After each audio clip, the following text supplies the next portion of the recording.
brought to you by Nova शुद्ध घी। जब जब खाए दिल खुश हो जाए, सदियों का नोवा शुद्ध देसी घी, सपना स्वस्थ भारत का। I love घी घी घी घी घी घी। माथे का टेम्परेचर बढ़ा हुआ है, बुखार है, गला बैठ गया है, लेकिन पदयात्रा धीरेन्द्र शास्त्री जी की लगातार जारी है। आज भी हमारे साथ में है महाराज जी। अब तो पास में है, बाकी बिहारी जी काफी करीब आ गए हैं। अच्छा महसूस हो रहा है? अब तबीयत कैसी है? पहले से ठीक है, पर उतनी ठीक नहीं है, पर भगवान दया करेंगे। 2 दिन शेष बाकी है और ये एक वैचारिक क्रांति है हिंदुओं की एकता की, तो ये अनवरत चलती रहेगी जब तक तन में प्राण है। अंतिम श्वास तक जिएंगे हिंदुओं के लिए, मरेंगे हिंदुत्व के लिए। मेरा रंग रंग हिंदू, मेरा जीवन हिंदू, मेरा तन मन हिंदू, मेरा परिचय हिंदू। पहले दिन से आज 7वां दिन है। इस बीच मौसम बहुत बदल गया है, ठंड ज्यादा बढ़ गई है। यात्रा का मौसम मिजाज आपको बदला हुआ लग रहा है पॉजिटिव तरीके से? सकारात्मक विचारधारा के लोग और जुड़ रहे हैं और बहुसंख्या बढ़ गई है अपार। अभी 8 किलोमीटर आगे पूरी पदयात्री निकल चुके हैं, तो स्वरूप पदयात्रा का तो बदला है और ये यात्रा रुकेगी नहीं। ये पदयात्रा जब 16 तारीख को 12 बजे 4 धाम पर विराम हो, तो पूरे हिंदू समाज संकल्पित लेंगे कि अब हम गांव-गांव में अपनी विचारक यात्रा जारी रखेंगे। आपके विचार और जो एजेंडा है वो हमने पढ़े हैं, देखा है। ब्रज क्षेत्र में यात्रा पहुंच रही है, आपने लिखा है वहां के लिए कि मांस मदिरा वहां पर बैन हो जाए, बंद हो जाए। कैसे होगा ये काम? ये सरकार का काम, वो जब चाहे तब कर सकते, एक बार में कर देंगे। पर उसके पूर्व में यदि ब्रज क्षेत्र के लोग जागृत होकर के मांस मदिरा बिकने वाले केंद्रों को अपनी तरफ से चेतावनी दे देंगे, तो सरकार यदि किसी कारणवश कागजी दिक्कत या लॉ के कारण नहीं रोक पाएगी, तो जनमानस की मांग के आधार पर फिर वो रुक जाएगा। तय है, उसमें कोई संदेह नहीं हो। वो यहाँ ब्रज क्षेत्र से बाहर हो जाएंगे मांस मदिरा की दुकान। बहुत सारे पॉलिटिकल लोग भी यहाँ पर आते हैं। कल भी डिप्टी सीएम आए थे छत्तीसगढ़ के, पर मांस मदिरा पर बैन लगाने की कोई बात करता नहीं है। ये मदिरा को लेकर बहुत बड़ा कैलकुलेशन है। कहीं ना कहीं ये दुर्भाग्य है कि हम इस देश में नारे देते हैं कि भारत नशा मुक्त हो, और नशा मुक्त भारत को बनाने के लिए नशा बेचने का लाइसेंस देते हैं। ये बड़ी कंट्रोवर्शियली बात है, बड़ी विरोधाभासी वाली बात है कि नारे देते हैं कि नशा मुक्त हो, दीवारों पे लिखवाते हैं नशा मुक्त हो, लेकिन उसी का लाइसेंस मिलता है बेचने का। आप सरकार के बहुत करीबी माने जाते हैं, लोग कहते हैं। प्रधानमंत्री की आप तारीफ भी करते हैं। सीधी बात क्यों नहीं हो पा रही इन सब चीज़ों को लेकर? हम केवल भगवान के करीबी हैं, हमारे सब करीबी हैं। निश्चित रूप से प्रधानमंत्री जी से हमारा अपनत्व है, प्रेम है, भ्रातृत्व प्रेम है, इसमें किंचित मात्र संदेह नहीं। उनकी कार्यशैली, प्रतिभा, भगवत कृपा, ऑरा अभूतपूर्व है। इस देश के लिए उन्होंने जो किया, हमारी दृष्टि में शायद कोई ना कर पाया होगा। तो हम तो विचार बदलने वाले व्यक्ति हैं, तो अपनी बात हमने उनको भी रखी, शेष भाव आगे उनके पास रखेंगे।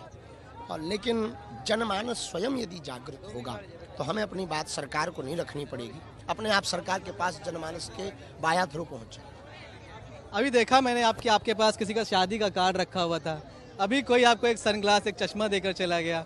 ऐसे उपहार लगातार मिलते जा रहे हैं। हाँ, ये मिलते रहते हैं, इसी में लोग कंट्रोवर्सी कर देते हैं तो कह देते बाबा महंगा गिलास चश्मा पहन रखा है, और किसी ने अभी दिया, दल लिया। अब उसकी श्रद्धा है, हटा भी नहीं सकते। आज हमने शहीद परिवार के साथ भोजन किया। ये वो हैं जो जिनके बालक का सिर काट कर पाकिस्तान ले गए थे। हेमराज के पिताजी कोसी के रहने वाले हैं, और इतनी वेदना इन्होंने सही राष्ट्र के लिए अपने सपूत को समर्पित किया। ऐसे भाग्यशाली पिता, इनके साथ बैठकर हमने प्रसाद पाया आज, और बहुत गौरव महसूस किया। बहुत सरल सहज है। ये बहन 2012 में दंगा हुआ था कोसी में, कोसी दंगा में 19 वर्ष की अवस्था में इनको वैधव्यपन आ गया। इनके पति हिंदुत्व की लड़ाई लड़ते लड़ते वीर गति को प्राप्त हुए थे कोसी दंगा में। विधर्मियों ने, कट्टरपंथी मजहबी सोच के विचारधारा के लोगों ने इनके पति को मार दिया था। हमारा केवल और केवल इतना ही कहना है, यदि हिंदू एक हो जाएगा तो इनको अपना पुत्र भी ना खोना पड़ता, इनको अपना पति भी ना खोना पड़ता। यदि भारत हिंदू राष्ट्र होता और भारत का हिंदू एक होता, 16 तारीख को 12 बजे हम आह्वान कर रहे हैं 4 धाम के लिए कि हिंदू एकता की ताकत आपको दिखानी ही पड़ेगी। यदि आप नहीं दिखा पाएंगे तो फिर बहुत देर हो जाएगी। और ये वो समय है जहाँ मथुरा जन्मभूमि नज़दीक है और यहाँ से इतनी जोर से आवाज़ जानी चाहिए कि वहाँ धर्म विरोधियों ने जो अपने पत्थर लगा रखे हैं उनकी नींव दहल जाए। कानून को हाथ में नहीं लेना है, कोर्ट का आदेश का इंतजार कर रहे हैं, मंदिर तो वहीं बनेगा। आप इनसे मिले, बहुत अच्छी बात है, पर आपको लगता है कि ऐसे योद्धाओं को, ऐसे शहीदों को, उनके परिवारों को लोग बाद में भूल जाते हैं? बिल्कुल भूल जाते हैं, लेकिन सब नहीं भूलते। जैसे हमारे ध्यान में था कि हमें शहीद परिवार को लिए एक दिन पद यात्रा करनी है 10 दिनों में, तो हमने फिर रिसर्च करवाया तो हमें पता लगा कि हेमराज यही क्षेत्र के जो शहीद हुए। लेकिन एक बात हम कहना चाहेंगे, एक दिन हमने अपील की कि आप डोनेशन आर्मी को दें, और हम एक अपील आज करना चाह रहे हैं आपके चैनल के माध्यम से। हमारे जितने भी डिवोटीज़ हैं, हमारे जितने भी चाहने प्रेम करने वाले या कथा सुनने वाले श्रोता हैं, या जितने भी भारतीय हैं, उनसे प्रार्थना है कि 1-2 महीना बाद जब आपको सामर्थ्यता आए, 100 रुपया 50 रुपया का डोनेशन, एक भारत में अकाउंट है शहीद परिवार की आर्थिक मदद के लिए, आप उसमें कर दें ताकि इनको बल मिल सके और इन लोगों को आगे की जीवन यापन के लिए व्यवस्था मिल सके।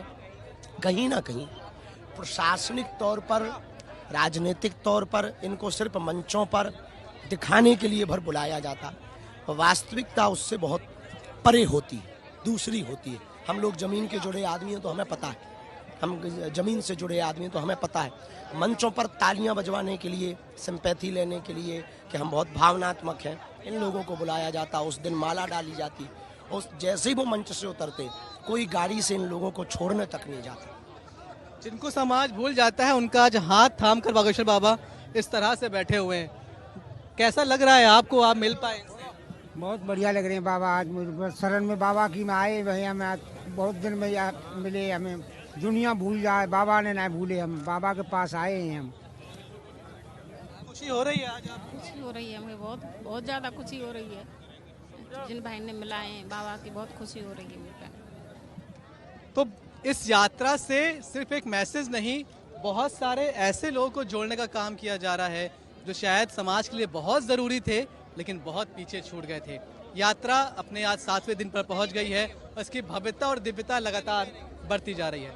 कैमरामैन शैलेंद्र के साथ मनीष चौरसिया, पलवल।